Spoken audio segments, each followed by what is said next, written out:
बात तो हर मान के बलम पर जाई बेमार तन को जनली ना हो।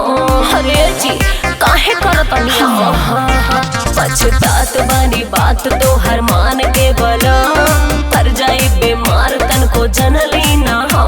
तू ठीक ना कइलो काम भइला पमान पछताइबे करी, काम भइला पमान पछताइबे करी।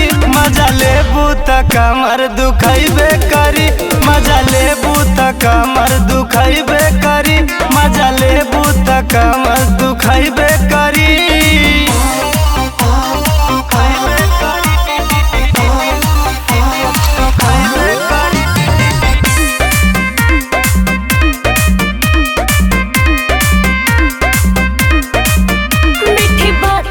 हमके फसवला पिया पूरा मौका के फायदा उठवला पिया।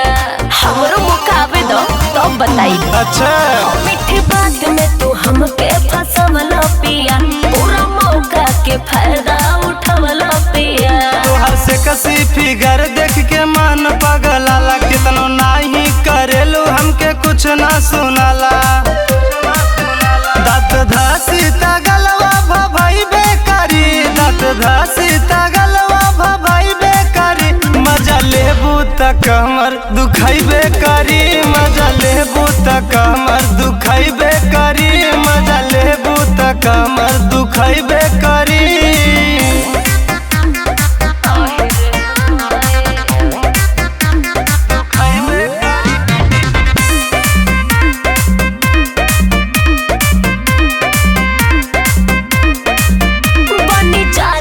श्याम एकदम कटहर के लसा तू त देहिया के हमरे बिगाड़ देला दासा।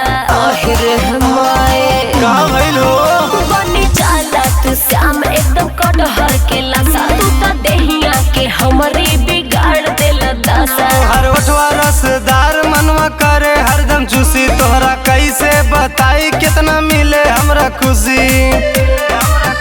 हाई मारद त दारद बुझाइबे करी, हाई मारद त दारद बुझाइबे करी।